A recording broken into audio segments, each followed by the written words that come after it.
Hi, everyone. Thank you for tuning in. It's great to see you here. We appreciate the time that we were given to grieve and remember my father, Dr. McDougall. But as you know, my dad, one of the most important things to him was that his legacy lives on. And that is, first and foremost, his connection to you, his community. So I thought, what better way to remember my father, Dr. John McDougall, than bring on his medical director, Dr. Anthony Lim, who's been working with him for the last, 9 years, come August next month. And just meet him and learn from him and all the lessons that he's learned from my father over the years. So great to see you, Anthony, Dr. Lim. Thank you for being here. Hi, Heather. It's so good to be here. Thank you for having me. Uh, you know, I, I've talked to a lot of the members of our team over these last few days, and of course, we're all devastated by the loss of your father, Dr. John McDougall, who's been an invaluable mentor and an inspiration to me. Um, and as sad as we are, what was interesting is that many of us are the dominant emotion is one of gratitude. And I know that's certainly the case for me. I'm so grateful that I've had these almost 9 years this August, um, to basically be under his wing and learning from such a legend.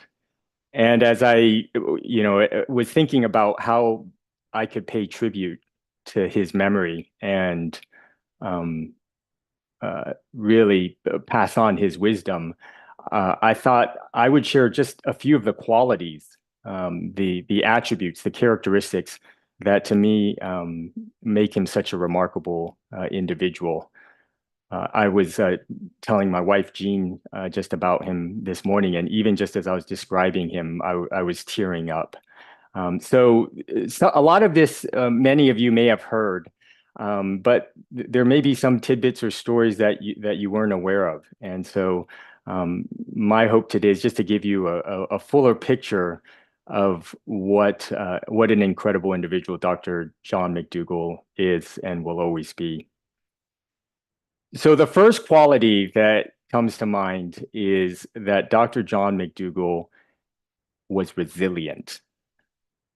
Resilient is one of my favorite words. It's this idea that no matter what situation or circumstance comes your way, you're able to bounce back and make the most of it. Um, I don't know how many of you know, but in October of 1965, at the age of 18, Dr. McDougall suffered a massive stroke. This was while he was at Michigan. He was studying at Michigan State University. He woke up that morning confused, and over the next 12 to 24 hours, he basically developed a dense, severe hemiplegia on the right side of his body. And he was admitted to the hospital and was there for 2 weeks. And there's a picture that he would always show of him in bed with a pack of Marlboro cigarettes. So, Dr. McDougall ate the standard American diet. He ate fast food. He ate all sorts of animal products, dairy, oil, and he smoked cigarettes. And, when he was in the hospital for those 2 weeks, he would ask the doctors three questions. He would basically, what happened? How do I fix this? And when do I get out of here? And he said that to a T, because he was quite a curiosity for doctors all around the area. It's not often that you see an 18-year-old suffer a stroke. To a T, every one of the doctors basically kind of shook their head, shrugged their shoulders, and he would make that classic sound. And Dr. McDougall would be like, geez, I could do that. And when he got out of the hospital, by the way, this gives you a glimpse into his personality. He left against medical advice. He's like, all right, I'm not getting better in here. They don't have any answers for me. I need to take things into my own hands. And he switched his path. He was going to go into, I think, like management or hotel business. and he made the switch and decided to go into medicine. His stroke was the impetus behind his decision to go into medicine because he wanted to find answers. At that time, he knew nothing about diet. He still didn't know anything about what he has since become famous for, which is a starch-based diet. And I know the let's just talk about the elephant in the room. The elephant in the room is people are wondering, how is it possible that someone like your father, who has eaten starch-based diet and in fact is the sort of the originator of this concept of eating starch and having that be 90% of your plate. How is it possible that he died suddenly at the age of 77? I don't really wonder about that. I sort of marvel at the fact that someone who suffered a stroke at age 18 was able to turn his life around and transform it, change the way he ate, change the way he lived his life, gave up smoking, and got almost 60 good years after that. The average age life expectancy is 76 for males, I believe, in the United States. He lived past the average age life expectancy in spite of what he's been through. And we all know that once you've had a stroke, the likelihood of a recurrent stroke is much, much higher. So I appreciate and I'm grateful for all the time that he had to spread his message, to write his 13 selling books, to be such a family man, to give talks all around the world, to run these programs. It's really remarkable. So resilience really jumps out. There's another aspect, though, to his resilience. What's interesting, and many people don't know, is that when he first got out of med school, and his first job was, as a sugar plantation doctor, taking care of 5,000 patients from multiple generations of people from China and Japan, Korea, the Philippines. And he would describe in his stories how incompetent he felt as a physician, that he had gone into medicine to heal people. And although he was good at, sewing up lacerations or taking care of acute trauma, he felt completely useless when it came to chronic disease. In fact, he would describe this game he played. It's basically the pill pushing game. You've got an ill, I've got a pill. If that doesn't work, come back next week. And he never ran out of pills, but the patients, he said, ran out of patience. They ran out of patience because the pills were not working. They were not addressing the root cause. And there, Dr. McDougall was feeling like he literally says, like, I did not feel like a good doctor. And then again, this capacity of his to turn adversity into triumph is remarkable. Because then what he really started to notice is that, well, wait a second here. I've got 4 generations of people coming from, all over Asia. Isn't it interesting to note that the first generation, the people who grew up in the Philippines, in China, in Japan, for whom 90% of their diet was rice, white rice, not even brown rice, not even high fiber rice, white rice, with some vegetables and maybe a small amount of meat or animal product, that they were living into their 80s, 90s, thriving, not needing medication.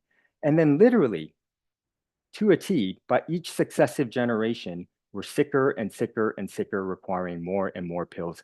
And he just used his astute powers of observation. And he said, well, if I look at the only variable here, they've got the same genetic makeup. They're all kind of working on the plantation. They're all doing, heavy labor. The one difference is that they eat differently. As they get younger and in the younger and younger generations, they're eating more fast food, they're eating more animal products, they're eating more dairy. And so that was basically what, prompted him to go back to finish internal medicine residency and do all the research into dietary therapy. And it was sort of like one of these aha light bulb moments when he realized that starch is the key. eating whole plant foods in as minimally processed a form, study after study across the decades has shown conclusively that this is addressing the root cause of chronic illness. And so we wouldn't be here today having this conversation if Dr. John McDougall had been sort of hopeless and cynical, right? If he's like, not a good doctor, but I got to make a paycheck and just keep paying the bills and just kind of kept doing what he's doing, we wouldn't be here. It was because he was willing to think and look outside the box and pursue the truth and sort of see what no one else was able to see, that he created the McDougall program and has helped hundreds of thousands, if not millions of people around the world. The last thing I'm going to say about resilience is that Dr. McDougall passed this quality on. And Heather, I'm just going to give a shout out to you. COVID, right? COVID was an incredibly difficult period for all of us personally, and it certainly was difficult for the McDougall program because we run 10-day in-person programs. That's what we've done traditionally. When I joined in 2015, I came right at the time that they were in the middle of I believe it was the August 2015 McDougall program. And with COVID, shut that all down.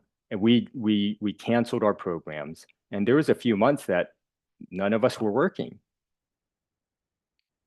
Lo and behold, Heather McDougall turned this challenge, just like her dad, into a triumph because she spearheaded and launched the online program. And if you know our team, I love them. Doug Lyle, Jeff Novick, Jack Dixon. We've got Tiffany, Stacy. I mean, it's just a remarkable team. But none of us are what I would say at the cutting edge of technology. So we've all been perfectly happy doing our in-person thing. But COVID really forced us to pivot and turn things around. And we created the online program. And that was, I believe, August of 2020. So it's been 4 years now running the online program, and what a remarkable success it has been. And it's just like, your father says, we're now able to see patients all across the world. Our results are just as good, if not better, than they were in the 10-day program. And people are leaving the program with a greater sense of confidence because in the past, it was kind of nice. It was a little bit of a vacation, but we fed them. We fed them all the healthy starch-based foods. Now they're really being forced to create and make it on their own. So congratulations, Heather. It's been amazing as a team, just sort of entering this new world of the online program. You're literally viewing me from where I see patients every day. Just yesterday I saw patients in preparation for our next 12-day program, and it is from my home office. All this bookcase behind me is my wife Jean's and my books over the years. And this wouldn't have been possible if we didn't pivot in the midst of adversity and as a team work this or create this online program together. So resilience runs strong in the McDougall family. And many of you are, I'm sure, are former patients. Me, I'm all about like, how do we take these lessons and apply them? And so I just encourage like all of us, if we can learn this trait of resilience to turn the challenges and barriers that we face in our lives, not as a reason to complain or feel sorry for ourselves or, blame someone else, but if we can literally view these as opportunities, like opportunities for growth, opportunities for breakthrough, opportunities to see what we're really made of and what might lie behind the door that we might be afraid to open. I think this whole world is going to be a different place. Second quality that I've got 6 that I'm going to share when we've got 1 hour together. I love this. Thank you, Dr. Lim. This is great. So the second quality that Dr. McDougall shares, and I'd like to think that I share this as well, um, passionate. Oh my gosh, your dad was so passionate.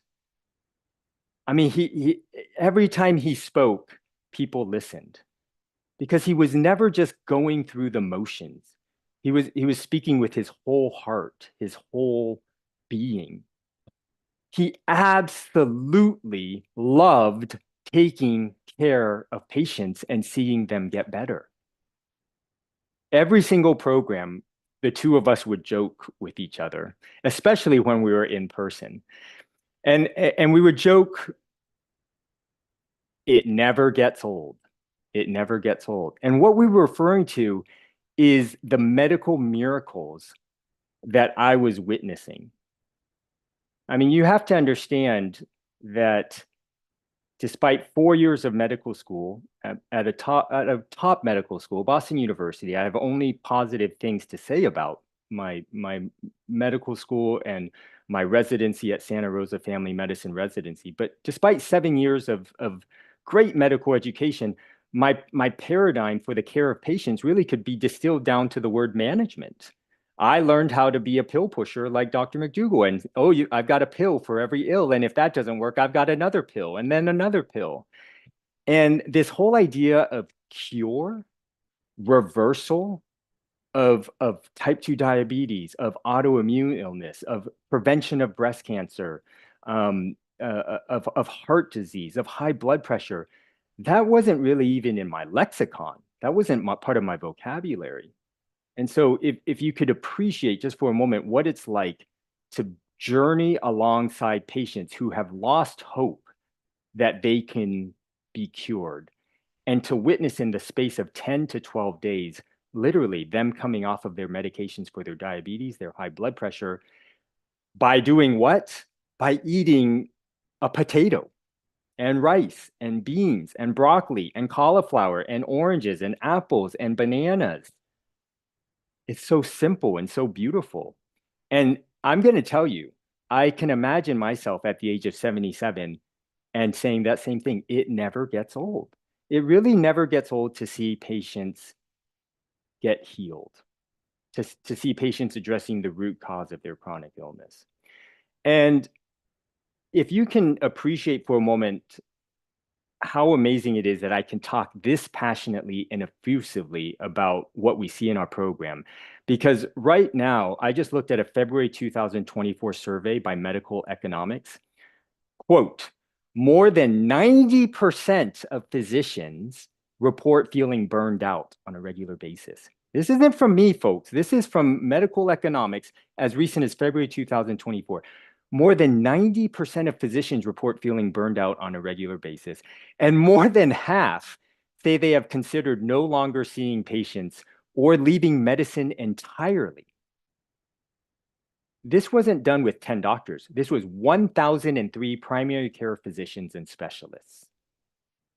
The top reasons included administrative burden, concerns over litigation and malpractice. 45% reported concerns over litigation and malpractice, and just the daily workload. Guess how many times Dr. McDougall was sued over the course of his almost 50-year career? Zero. Zero times. He said it plainly. He says, I'm a good communicator with my patients and they like me and they like the results. So I've seen firsthand in colleagues and friends burnout occurring. And so I do not take for granted for one moment how blessed and fortunate I am to be able to practice the kind of medicine I have for the last 9 years as the medical director of this program. And Dr. McDougall, it never gets old.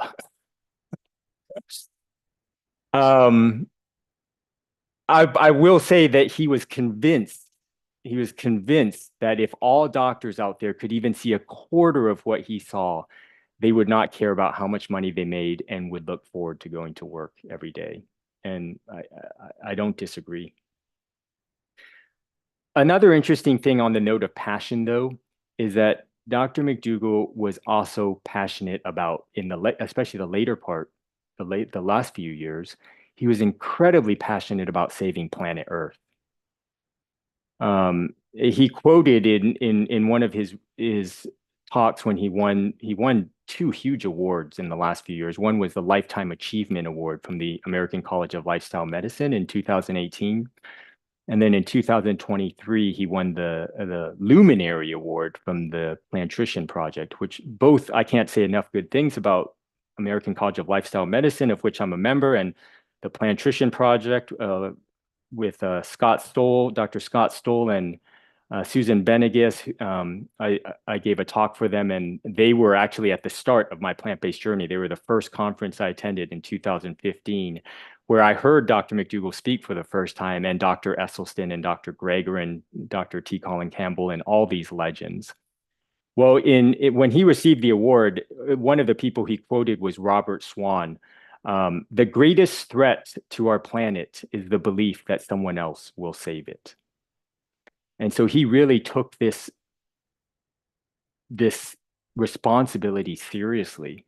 And even at the ACLM talk, when he received the award, he gave a 10-15 minute talk just on climate change.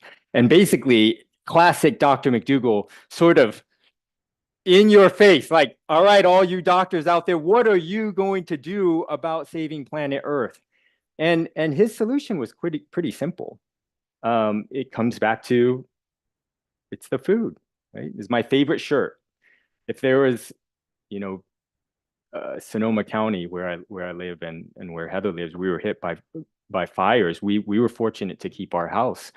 Dr. McDougall and Heather, they both lost their homes. That was when Dr. McDougall moved, and Heather, you've rebuilt, right, since. But if another fire was to hit and I could choose one shirt, I would grab this shirt. In fact, this would be the one I would wear. It has very special significance. But his solution was that we need to move to a diet that supports the health of planet Earth. And we need to make the change from destructive animal food-based diets to plant food-based diets, the ones that are health supporting, not just for the people, but also for our planet. And that was the simplicity of his message, and he just communicates it with such passion. Resilience, passion, that would be enough in and of itself. Now you add a third quality. Dr. McDougall is a truth teller, right?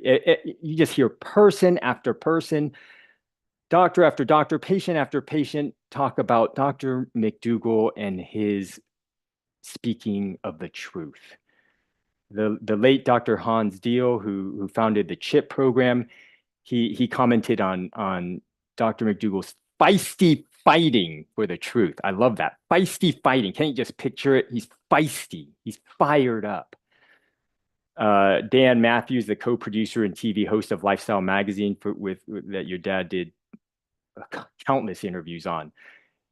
Listen to what he said. He said to your dad, "You courageously called everything as you saw it, no matter what it might net for you as a physician in the medical community. You have been a true pioneer, John." Dr. Dean Ornish, cover of Newsweek magazine for his work in showing the ability to reverse heart disease with a plant-based diet and stress management and exercise and connection. He talked about your dad's ability to speak truth to power and your dad's courage. What's really notable is where Dr. McDougall learned this lesson from, and he's the first to say he learned it from his parents. I wrote his words down in one of his talks just because I think it really captures it. I have to say I would give all credit to my parents. One of the principles that has made all the difference in my life is the principle of honesty. My parents used to tell me, "Johnny, whatever you do, as long as you tell the truth, everything will be okay." And of course, in your classic dad's fashion, right, Heather, she said, and I was a very mischievous kid. So that was a principle I was taught when I was young, and I have never been able to grow out of it. as I see it, when I see something that is the truth, when I see something that is the truth, I can't tell anything else. And so that lesson that he learned as a kid, you just saw it grow stronger and stronger and stronger. With each year of telling the truth, it's like a muscle. This is what I tell my patients all the time.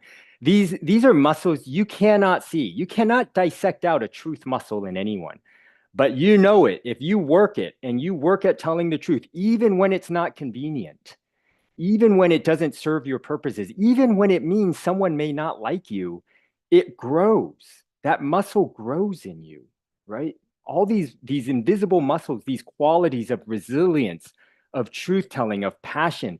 Who do you want to be? How do you want to show up in this world? Practice it, do it, and it gets stronger. Can you imagine just for a moment what this world would be like if everyone lived their lives this way, telling the truth? I mean, it would be a whole new world. And as Dr. McDougall said, he said, I never wanted to win a popularity contest.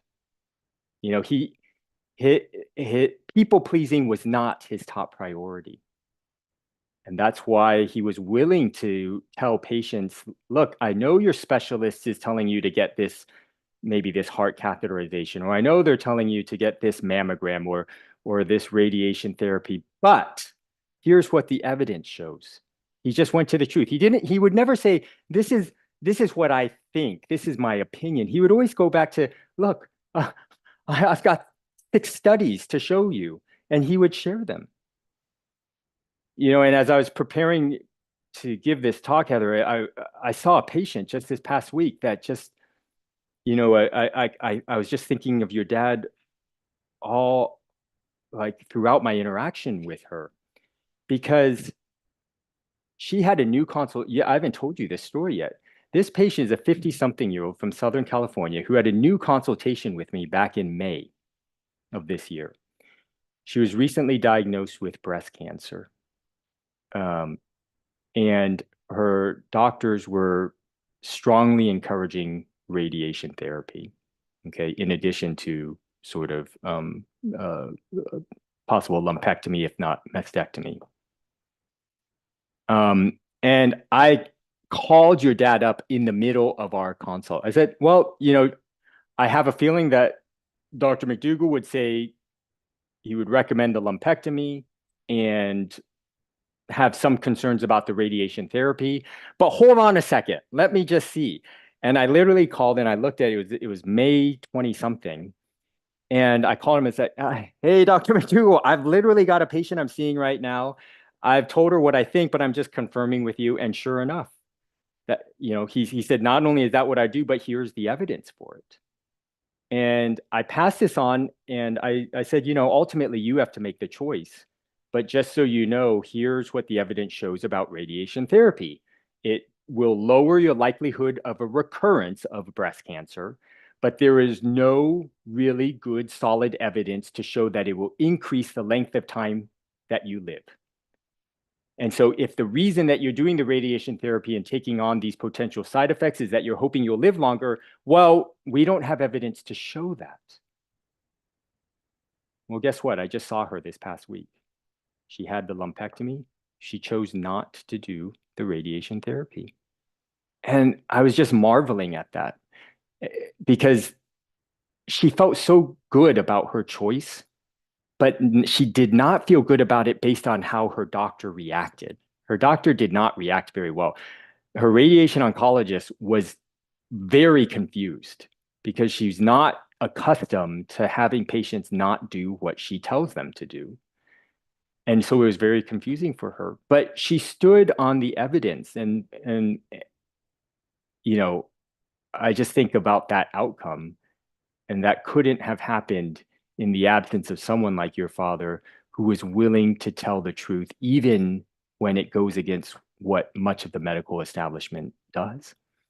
And it really is one of the most powerful lessons I've learned over these 9 years, because I'm going to say there's a lot of plant-based experts out there, like just inspirational ones, but there's not a lot that buck the medical system when it comes to medications and procedures in that even come close to the way your father did. And what I love and appreciate about your father is that he always did it based on the evidence. Do you know many of these books are basically ones that your father has either given me or recommended to me? I have tons of studies that he has passed on. I've got a zip drive that would take me a decade to read and go through. I mean, I didn't put this as one of the qualities of your father, but because I would just go on and on. But he was brilliant. He was absolutely brilliant. I just, it actually comforted me because your dad talked about mentors of his. It's actually, and he said I'll never be like them, but he talked about some of his own unique strengths. And I think about that because I'm like, I don't know that I'll ever have the brilliance. I just know I don't have that kind of encyclopedic brain where he can call up a study from like the month or the August 2015 study in JAMA magazine on JAMA journal on breast cancer therapy, and he would just call it up like that.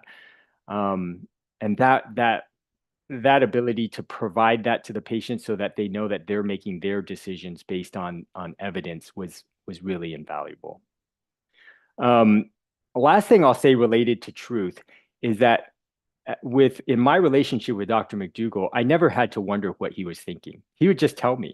We would openly disagree with each other, and it was great. We had these great discussions and debates. And I loved that in his pursuit of the truth, he wanted me to be true to myself. So he never tried to make me a mini Dr. McDougall. He let me be my own person. And so we would sometimes tell patients like, yep, Dr. McDougall and I, we disagree on whether or not you should stay on this medication, and you get to choose. And he allowed for that. And I can't even begin to tell you how good that has been for my own growth as a physician. And I'll just give you an example just to highlight this. We approached patient care a little differently. I remember he always said, patients want to be told what to do. They look to you to tell them what to do. And, I do think that sometimes they want us to tell them, but I'm also this huge, huge fan of informed consent. And the whole idea of informed consent is you tell them the risks, you tell them the benefits, you tell them the alternatives of any procedure, and then you let them decide. And you let them use their own values and their priorities and objectives and goals in life, so that even if I would disagree with what a patient might do, I will support them ultimately because that's their choice. And so we had that slight difference in our approach to patient care, and it was okay. It was okay. Um, in this 12-day program, I give a talk on emotional eating. As much as I believe it's the food, I've also learned in 9 years that sometimes for some patients, or for many patients, I would say, there are factors upstream of the food that even if you know what the healthiest food in the world is to eat, sometimes people's lives, their relationships with food, their emotions can get in the way of them making the healthy choice. So, Dr. McDougall is not what I would describe as a touchy-feely kind of talk about emotions. I'm interested in the land of emotions. And so, the fact that I can give a talk on that, and that, Heather, that you've allowed me to explore that with patients, and that, Dr. McDougall just realized that we have different styles, that was invaluable to me. And so his pursuit of this truth was so strong that he allowed the people around him to pursue their own truth in their lives. And that is true integrity. I'll end with a quote on this characteristic. This is from Dr. McDougall. This is the one thing we have on our side. It's the truth. No matter how much money they have, no matter how much media they have, and he's referring to food industry, medical industry, we have the truth.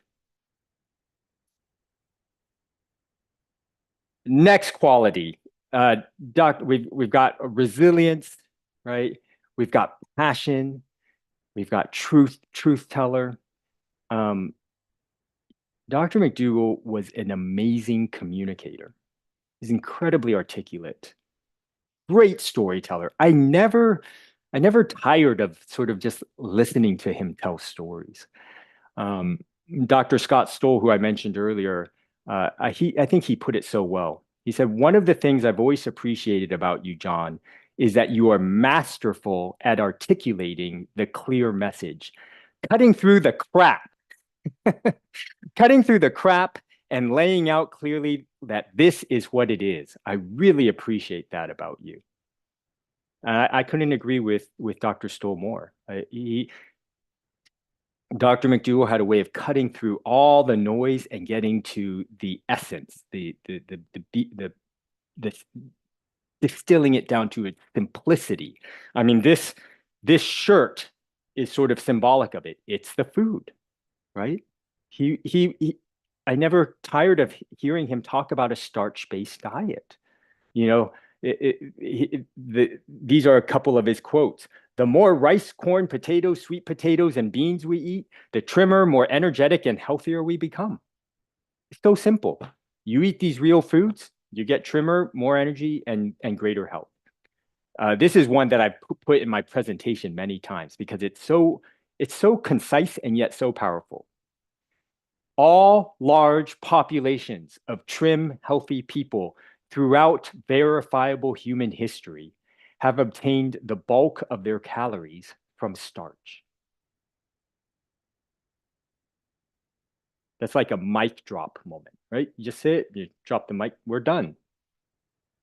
Um, I love quoting this one. People love to hear good news about their bad habits, right? People love to hear good news about their bad habits. And this is him talking about certain trends in the past, like the Atkins diet or the ketogenic diet. It's like, oh, you mean I can eat as much meat as I want and basically lose weight? It's like, yeah, yes, people love to hear good news about their bad habits. And what they don't realize, of course, are the long-term downstream consequences of eating that way. Yes, you may lose weight, but you may also have an early premature heart attack, kidney disease, and not to mention constipation, and the list goes on.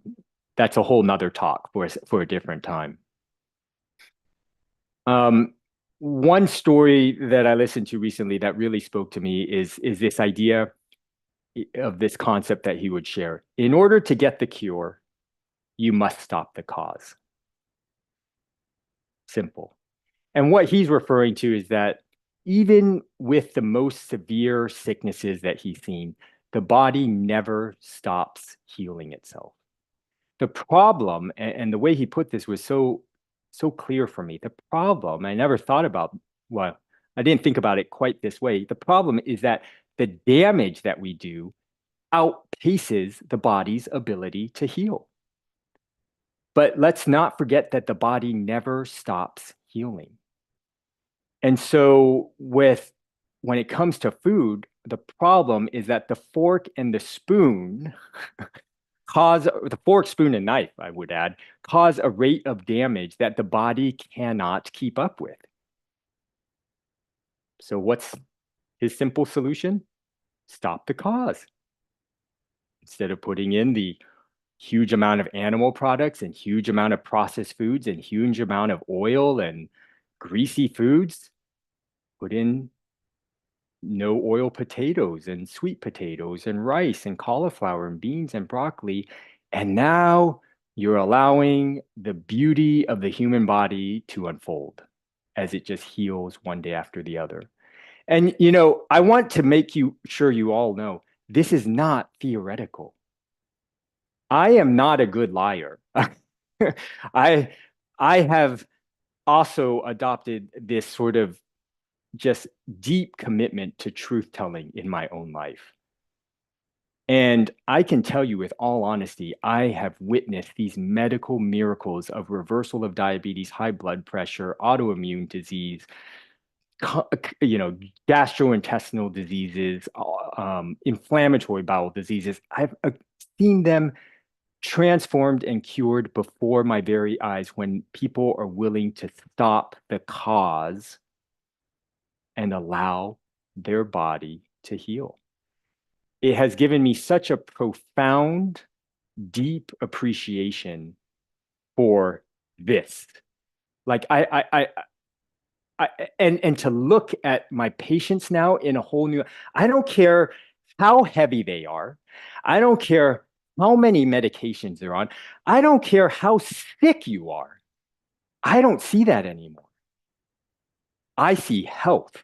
I see the potential for health. I see the potential for healing. But you've got to stop the cause. Fifth quality. We're nearing the finish line. You know, Dr. McDougall had every reason to be one of the most arrogant people in the world with all that he's done. And he could just brag about this and brag about that and look what I've done and look what, and yet his humility is what really shines through for me. I love this concept. I never had heard this phrase before. We stand on the shoulders of the giants who come before us. I had never heard that phrase. I don't think he originated it, but I had never heard it until I met Dr. McDougall. And the reason is because he would just say it over and over and over and over and over again. From the moment I met him, he made it clear that all this that you're seeing, I learned this from those who came before me. And so he gave the credit for all that he learned to these giants. He said, quote, I stand on the shoulders of 4 male mentors. And these 4 male mentors were Dr. Burkitt, Nathan Pritikin, Dr. Roy Swank, and Dr. Kempner. And he would mention these 4 people over and over again. And what's amazing is that I have now since come to know the work of these 4 titans because of Dr. McDougall. In the same way that I hope people will come to know the work of Dr. McDougall through me, because there's no question that he will always be a giant in my book. And I will always, any work I do in the area of medicine and dietary therapy, I will always think of your dad as a role model and mentor for me. You know, just to give you a simple taste, he talked about, let's take Dr. Dennis Burkitt. Dr. Dennis Burkitt Dr. McDougall first met Dr. Burkitt at Blodgett Hospital in 1971 as a senior medical student. And Dr. McDougall describes how he just sat and just listened to him intently. And he could not believe what Dr. Burkitt was saying. You know, Dr. Burkitt trained in Edinburgh, Scotland, as a surgeon. He went to Uganda and served as the head of the Ministries of Health for 17 years. He oversaw 1,000 hospitals. He was in charge of 17 million people. And in all his time there, he didn't see obesity. He didn't see hemorrhoids. He didn't see colon cancer. He didn't see breast cancer. He saw one heart attack in all his time of a Ugandan male who went to London, ate the standard Western diet there for a few years, and then came back to Uganda and had a heart attack. He saw one case of gallbladder disease in 17 years. And the reason for this sort of hard to get our head around statistic can be boiled down to one word: fiber. That was it. It was all because of a high fiber diet. Dr. Burkitt is known as the fiber man. And so your dad describes how he felt like Dr. Burkitt was talking to one person, even though it was a conference room. And that one person was him. You know, he quoted in an interview, he actually interviewed Dr. Burkitt. And Dr. Burkitt says, countries who don't get these diseases, these chronic diseases of heart disease and high blood pressure and high cholesterol and diabetes, they have a diet of far more starch, far more fiber, far less fat, far less sugar, far less salt. The 2 major things we need are to eat far more fiber and far less fat. Huh? Does that sound familiar? That sure sounds a lot like the McDougall diet.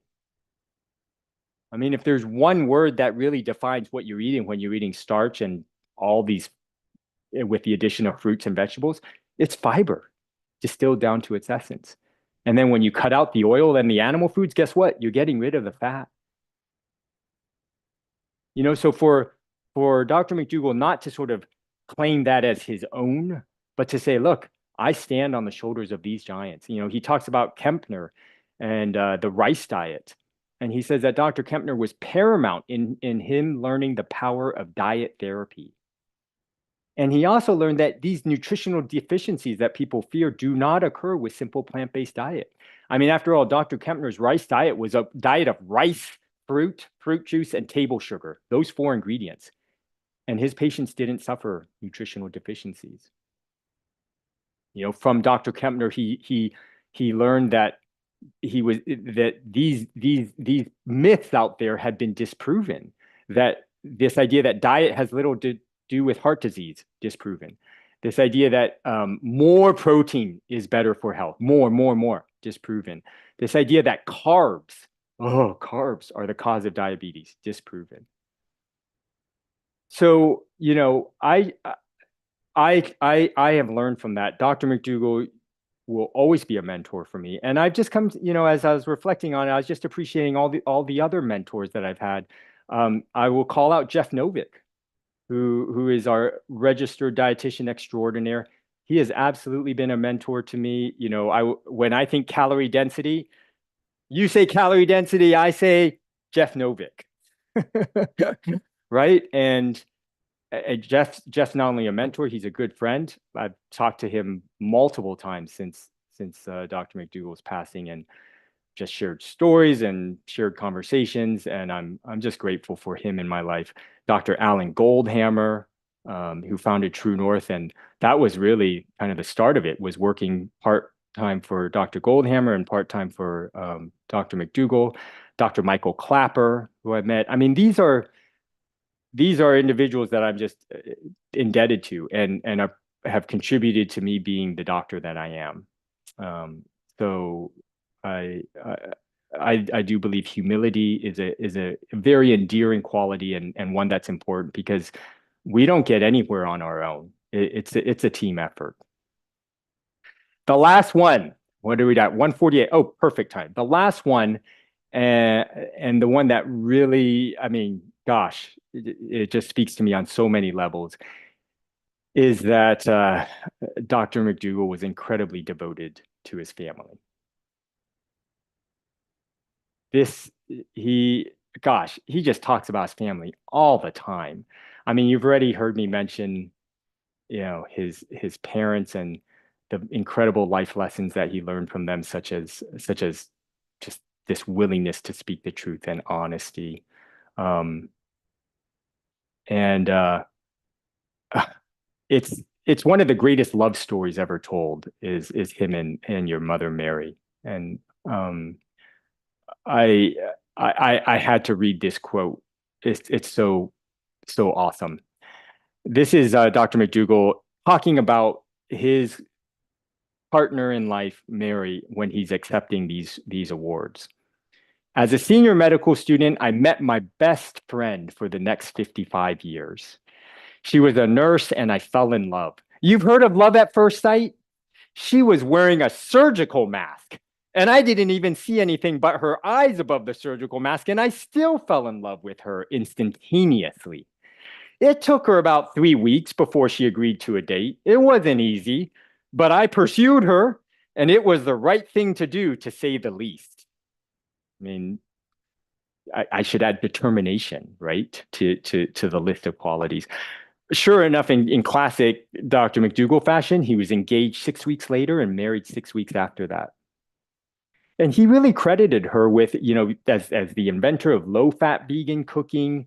And this was where he talked about, he says, as much as I knew I would never be able to do quite what my mentors did.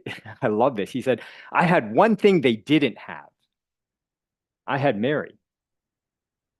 Because these mentors of his, they would talk about the diet, but they didn't have a partner who was able to sort of show how to do it. It was more sort of talking about it and telling people what to do. But with Mary and your mom, it's one thing to tell someone about it, it's something totally different to make it possible. And your mom, Mary McDougall, made it possible for all of our patients. And he said, I want to thank you, Mary. And he says, every moment along the way, Mary has contributed, you know. Um, I couldn't agree more. Right. I've been married to my wife, Jean, who I met as a freshman at Stanford and chased. I got you beat on this one, Dr. McDougall. I chased her for 1 year. Yours was 3 weeks. I had to chase Jean for 1 year before she finally relented. So determination runs strong in the Lim family as well. And she finally relented, and it's now 21 years later.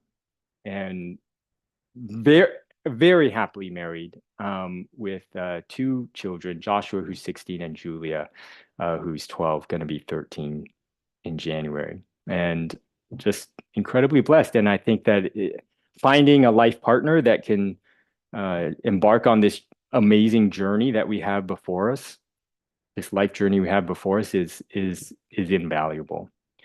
Um, Dr. McDougall talks so much about his kids and grandkids. I have the good fortune of knowing, I've worked with Heather now almost a decade. I have very fond associations of the times that I've got to spend with Craig, his son, who I just think is like, he is a powerhouse. He is brilliant. He's a visionary. I mean, wow. It's just so neat to see how your mom and dad's qualities and genes have been passed down. I haven't had the good fortune to spend time with Patrick, but I'm sure I would see the same. I've had time to spend with Dr. McDougall's brother, William McDougall, who's just a salt of the earth kind of guy. And every time we hang out, we just have a good time. As they always said, it's just a family endeavor, and it just shines through. And I loved hearing your dad talk about you, Heather.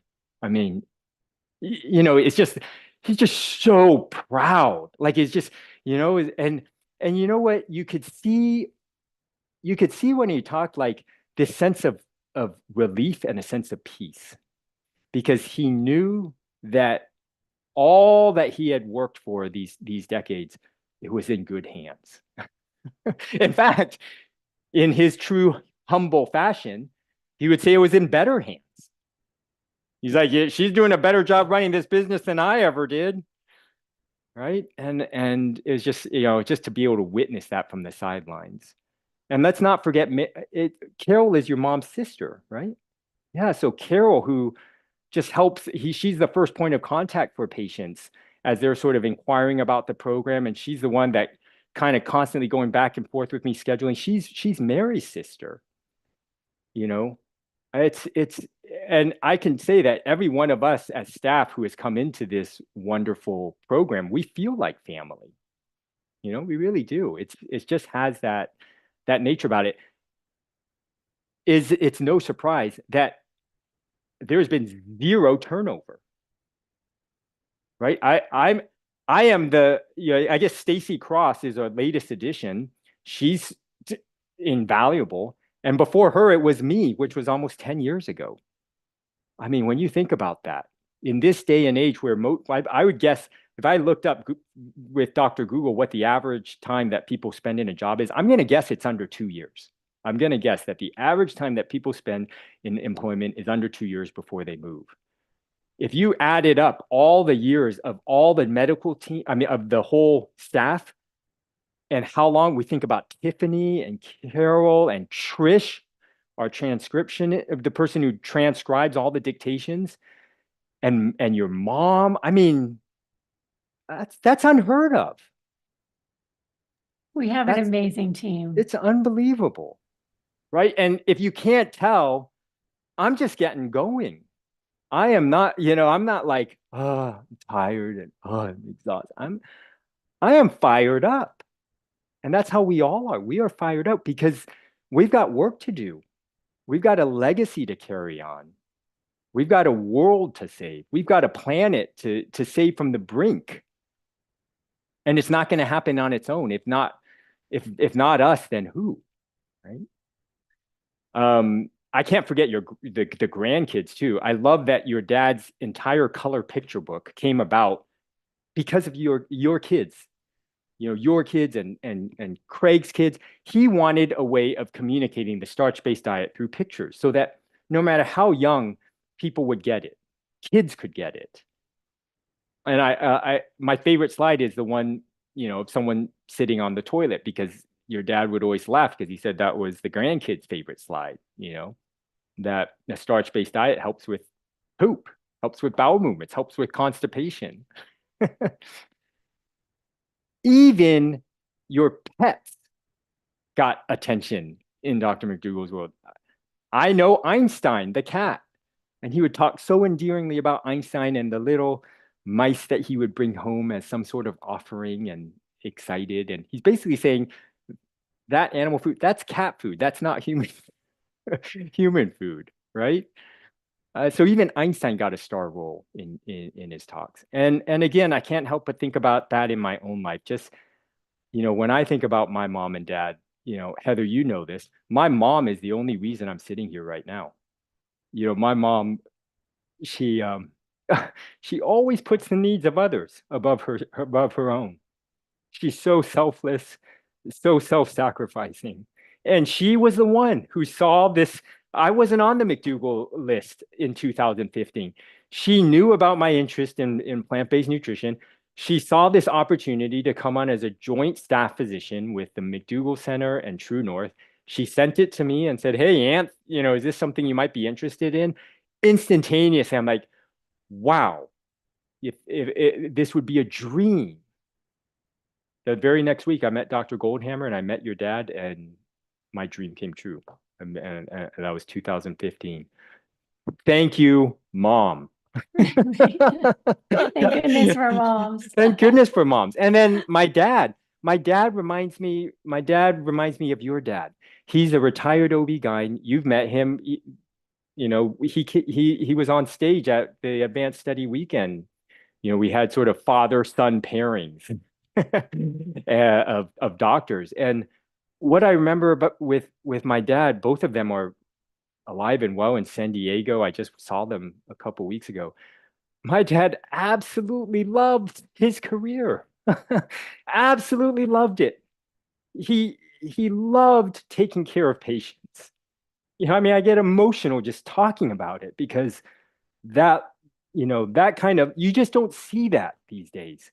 You don't see someone excited to go to work. He still gets together with his patients. He's retired many years now. He's like, "Hey, Anthony," sends me a picture. And it's a picture of him with a baby he delivered, who's now a grown person. Like, that's just the kind of guy he is. Like, he loves the connection.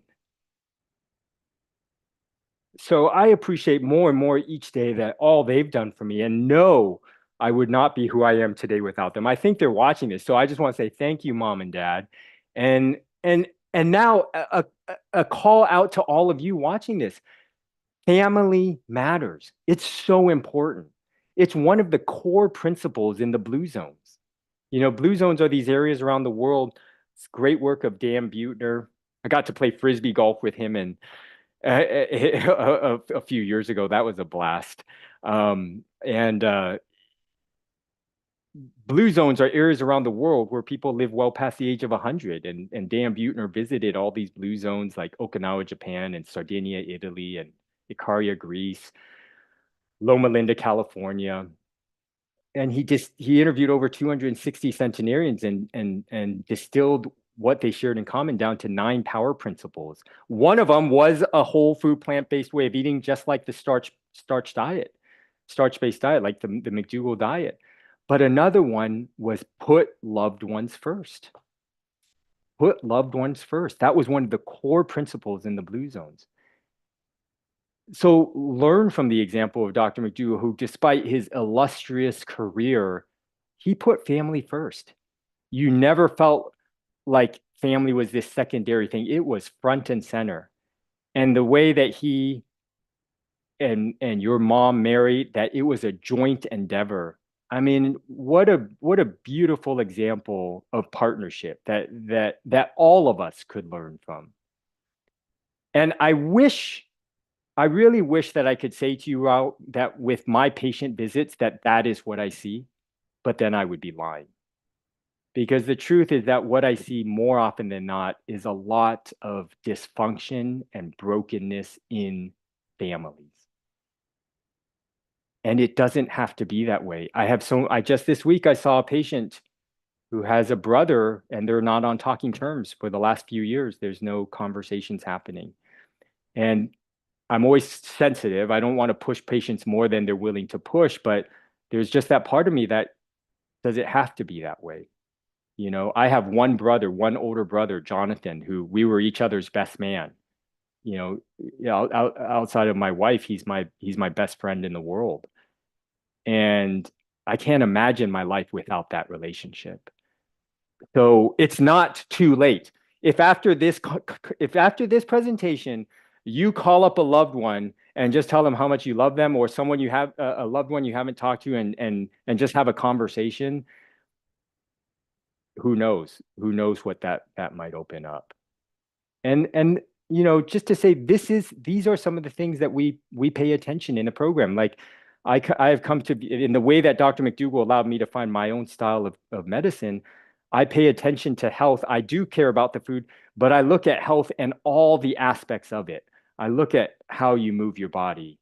I look at, an exercise. I look at how you handle stress. We look at spirituality. I know spirituality has been central in my life, and if it comes in naturally, we talk about it. We don't force it on anyone, but if it's part of your health journey, it's on the table. We look at your relationships. Dr. Lyle talks about how to get along without going along, right? We deal with that. We deal with your sleep. It all matters. Health is not unidimensional. It's like puzzle pieces, and the fascinating part is how they all fit together and how when you change one of them, it can change everything. So we've hit the hour, and I just want to say, resilience, passion, truth and honesty, gifted communicator and articulateness, humility, family centered, and devoted. I could go on and on. Brilliant, determined, pioneer, right? I could turn this into a 3 hour, but that's just gives you a taste of the man, the inspiration, the visionary, the pioneer of Dr. John McDougall. And I am forever grateful and indebted to him. He will be my most cherished mentor for the rest of my life. And I miss him dearly, but more than that, I'm so grateful for the time, for his life, for his legacy, for his life's work, and for the invaluable time that I got to share with him. Thank you. Thank you so much, Dr. Lim. I think we all feel the same way. We have such great memories and are so thankful for how much he has done to us and the medical industry. And so I'm so proud and I appreciate you and just bringing out those amazing qualities of my father. And I know you could go on, but that's a great start. Absolutely. Yes, more conversations to come. Absolutely. Yeah. So thank you all for being here. My father will be missed, but not forgotten. And Dr. Lim and I will be back. We want to continue on this legacy because he's done so much. And like Dr. Lim said, and like my father has always said, we have a world to save. So we need an army. Thanks, Dr. Lim. Thank you. Bye, everyone. Thanks, everyone. Take care.